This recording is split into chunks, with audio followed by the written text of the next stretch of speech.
everyone, welcome back, welcome to my favourites. I've just put something really odd on my hair, thinking that it was like a sort of styling cream, defrizzing serum thing, but it wasn't. It's like a sticky mousse, weird stuff that's supposed to be blow dried in. So that was a big mistake, and my hair feels really sticky, and I don't know, I've tried to make it look quite normal, but if it doesn't, that's why. I don't know whether anyone else ever does this or whether it's just exclusive to people who try a lot of beauty products all the time, but I sort of get this false sense of trust that anything that I use will, no matter how much of a rush it is and without even looking to see what the description of the product is, will work, and it will work really, really well, and it will be like my next amazing discovery. I'm going to try and sneak in an extra favourite just quickly, really cheekily, because I'm trying to stick to 5, as you know, top 5 favourite things, even though I'm changing my video title back to just favourites because it was a stupid title. But I'm going to sneak in an extra one because this dress, if you watch my Instagram, you'll have seen it, but this dress from Hush is absolutely amazing. And I'm going to put up a little sort of full-length shot for you so you can see it.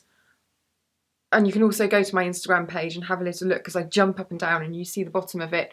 It's so comfy, but the top is like, you know when jersey shirts are just cut really sexily and it makes your chest look sexy, but it's got a drop waist, so it's really flattering if you want to go out and eat a big meal, or you're trying to sort of like skim over post-baby bump or whatever.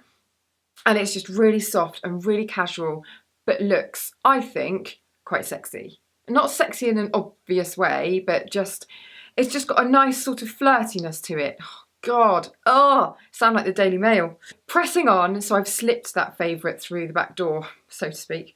First favourite is this mascara. This is from Kiko, and it's called the Standout Volume Buildable Mascara.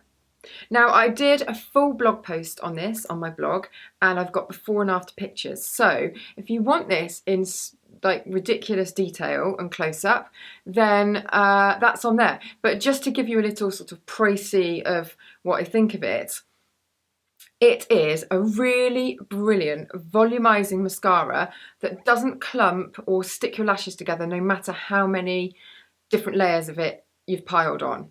I tend to stop at 3.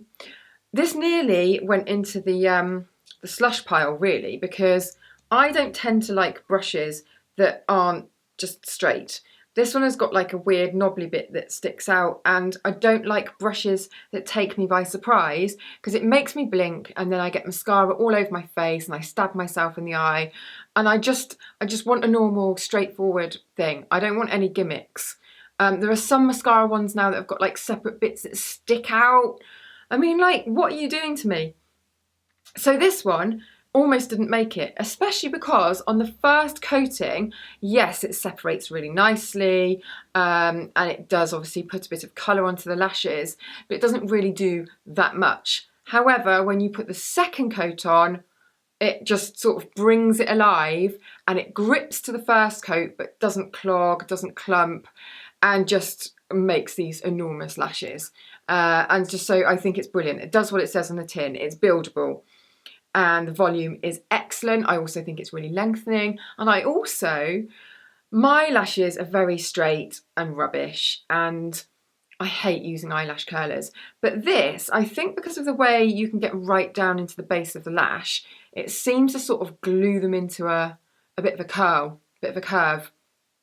And so I find them very lifted, and it's sort of like an instant eye lift, really. So take a look at my blog post if you're in the market for a new mascara. This one is just under a tenner, so I don't think it's a bad price at all. And yeah, just a really, really good one. That's at the sort of more budget high street end of the market. Now let's go to the luxury end of the beauty market, because I think these are so, so brilliant. These, I'm sure you must have seen them. These are the Rouge G from Guerlain, and they're the new sort of customizable mix and match lipsticks. So what they've done, I mean, you might have seen this before, this packaging. It's so iconic. The lipstick slides out. Let me try and do this back to front in the mirror. Woo! That was a lot less chic than I expected it to be. So hold on. So you pull this little clasp look, and then the mirror. I want it to do like a really slow reveal, but it's not gonna, it's just gonna bing up. So there you've got your mirror look. And you've actually got a double mirror, just in case you want to see the fat folds underneath your chin as you put your lipstick on, because it's always really nice. No, you can't see them actually. It's got loads and loads of different cases you can choose from now. And I think in certain places you can have your name or some kind of message engraved into the casing as well. And then they've got the lipstick refills, and they've got loads and loads and loads of different colours. So it's great. I think it's a really good idea. Amazing for a luxurious present for somebody. But I like the fact that you're buying the case and you can keep that for life, because as soon as these run out, you can just buy a refill. You can swap in different colours. It's lovely. I have got a really gorgeous candy pink one that I think is like a leather or leather effect case. That one's gorgeous. So those, although the initial investment in them is actually really high, very much a luxury item, the fact that you can keep refilling it, I think, is just brilliant. So that's my second beauty item. My third item is sort of a hybrid of beauty and lifestyle, I suppose, and it's a very important one, this one, because this is my collaboration with Scamp and Dude. Now, Scamp and Dude are a lifestyle clothing brand for kids and for parents, run by a friend of mine called Jo, who is just an amazing woman, very inspirational. If you want to read the story behind why she set up Scamp and Dude, which always makes me cry, it's on the website. I'm not going to go into it here because I've got really bad PMT and I'll just end up bawling.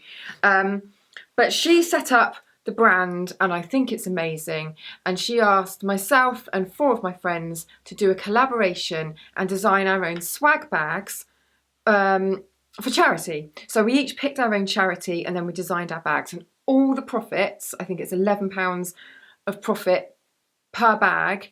Every single penny that's actual profit is going to our respective charities. And the charity that I've chosen is Genesis Research Trust, and they do amazing, like, breakthrough research and investigation into like reasons behind miscarriage, unexplained infertility, premature birth, stillbirth. So really, really important things, and it affects a lot of women, a lot of men, a lot of families, especially people who I've spoken to online when I've talked about my own 6 years of infertility and miscarriage. And it's just a charity that's close to my heart. So all the profits from my swag bag, look, it's absolutely huge. It's not makeup bag, it's like proper toiletries bag or nappy changing bag.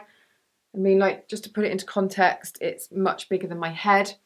All of my profits go to the Genesis Research Trust. Now, at time of filming, all of these bags have sold out. However, I know that Jo is going to order more, so if you're into pre-ordering one, I think it's going to be a good sort of like 5 or 6 weeks before you get it. But please do support the charities that we're supporting, and you can read about all of the different swag bags on Scamp and Dude, so I'll link to that page. Sam Chapman has done one, Caroline Hirons has, Sally Hughes, and Ruby Hammer, and then myself. So it's great. I've really enjoyed doing it, and I think Jo is just brilliant, and she's always coming up with new ideas, and she's very proactive and just a real sort of inspirational businesswoman. So go over and have a look, whatever you do, whether you buy anything or not.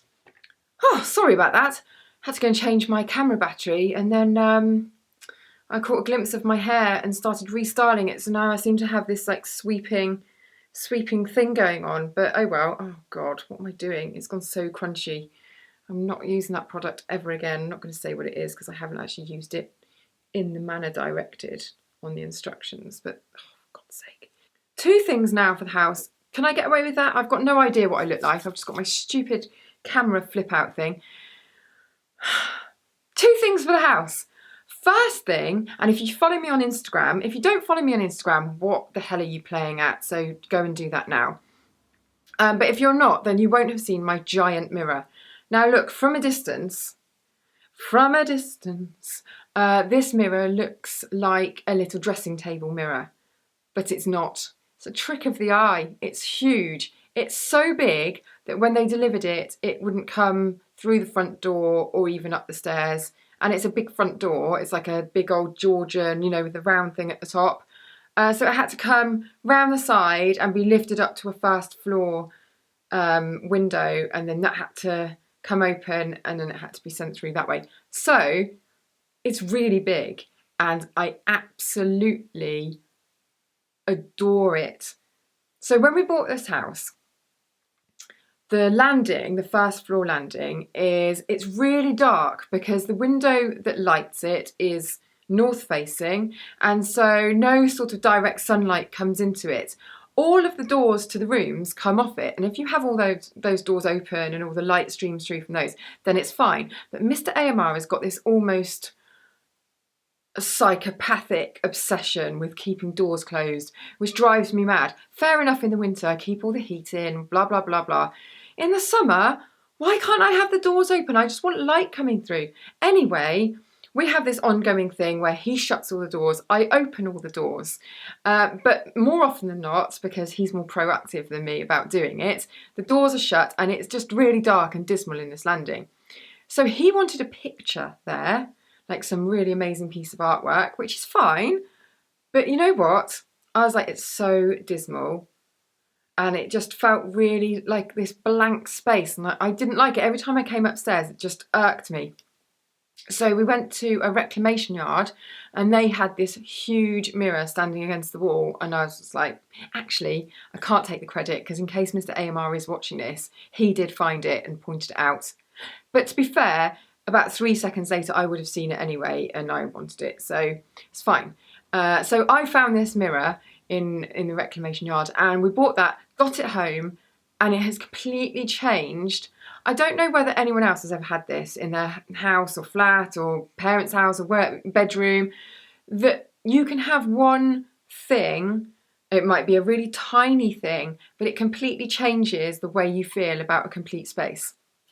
That's what this mirror has done for me in the landing. It just feels, I don't know, it reflects all the light from this window, and it feels really spacious. And also, we're really lacking in mirrors in this house just because we're really indecisive and we can never agree on anything. So things like mirrors and lights, and you know, we just spend years because we go backwards and forwards and procrastinate, and it takes ages.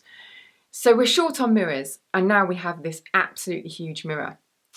The downside of that is we both actually saw what we looked like after about 2 years of living exclusively on takeaways, mint choc magnums, cans of Coke, Mexican fajitas, naan breads, little snacks, sausage rolls for lunch, all of that kind of stuff. Party food, bit of party food for a treat in the evening. And it's made us, you see, Mr. AMR might not realise this, but I think this is true. We've both been so much better with our diet since we got this mirror, because we have to walk past it to do anything. If we go upstairs for any reason, you come up the stairs and it's like, ta-da! It's you! And you can see everything. Not everything. I mean, it's not like an X-ray vision mirror, but you know, you can see your whole body.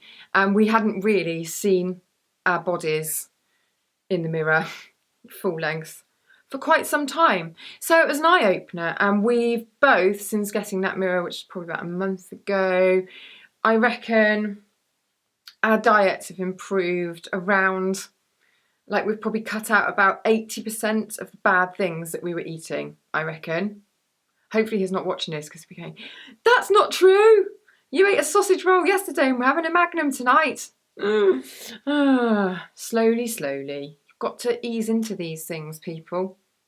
The other household thing, interiors thing I wanted to show you, money can't buy. Well, probably could actually if you gave her enough of it. But my mum, don't know whether I've told you about this before, but this is what she used to do for a living. She is an artist, and she made the most amazing embroideries and wall hangings. And lots of her wall hangings were in museums and exhibitions, and she's very, very, very talented. and got work in books, and sort of, I suppose, eased off doing it a little bit probably when she had me and my brother and my sister. And then once she retired, started really working at it again. And her wall hangings and her paintings actually and drawings are just amazing. Anyway, to my delight, when I went up there last week, so I went up on my own, I was doing a job up in the Midlands, and then on the way back to Somerset, I stopped in at my mum's and stayed overnight. And she gave me the most amazing wall hanging, and it's so beautiful because she does loads of different types, loads of different colours. And she's got very much got a style, but lots of different materials. And it's pink, and it's really feminine and really sort of girly and pretty. And I don't know, I feel like a lot of my interiors choices with Mr. AMR are quite masculine in a way, a little bit quirky, but there's, you know, really my bedroom is the only place that's properly feminine. Feels quite feminine. I'm like, oh, this is really pretty. So I think it's going to go in there, although I'm not sure. I don't know whether it will make it a bit too pretty in there, boudoir-ish, but we'll see. But it's absolutely gorgeous. I just need to put my pole through the tabs in the top, and I'm going to go around the house and try it out in different places and take pictures and see where the best place to put it is. But I'm so pleased with it, and I need to write my mum a little thank you letter. Actually, I haven't, and she probably won't watch this, but if you are, Mum, thank you, because what an amazing present. If anyone's interested, and see, I said to my mum, because I put on Instagram stories, I put a wall hanging up, and so many people, loads and loads of people, DM'd me to say, oh my God, where can I buy your mum's work? But she doesn't really sell it because it's so labour intensive, it's so time consuming. And she sort of feels like they would cost so much to sell that she wouldn't really want to do it. So I don't know if the demand was there, but you know, they take so long to do, it would just, she'd be there like beavering away about 20 hours a day getting them done. So I don't really think that she wants to get into having to make them for other people, but you never know. If there's any interest out there, do say, and actually, do you know what? It's so nice when people see your work and they're really appreciative of it and think it's really good. So comment below anyway if you're interested, or just if you love it. Let's send my mum some love. Okay, everyone, those are all of my May favourites. I shall be back probably, it's not even that far away, is it? In about 2 weeks with my June favourites and my June most used beauty products. If you haven't seen my May most used beauty products, I shall link to that below. I try to sort of move away from my favourites being all beauty, because I know I've said this before, but quite often my favourite things aren't the things I've used the most. So, for example, this Guerlain lipstick I think is absolutely beautiful, and it's one of my favourite things of the month. I just think it's such a great idea, and it's so well executed, and it's so luxurious. However, I haven't actually used the lipstick more than once. So I think it's quite interesting to see which beauty products, skincare especially, I've been going back to again and again and again. Yeah, so make sure you go and watch that as well, and I will put that on the screen somewhere around my head or something like that. I'll pop in some little pictures of my dress, and all the links to the stuff will be below. See you next time!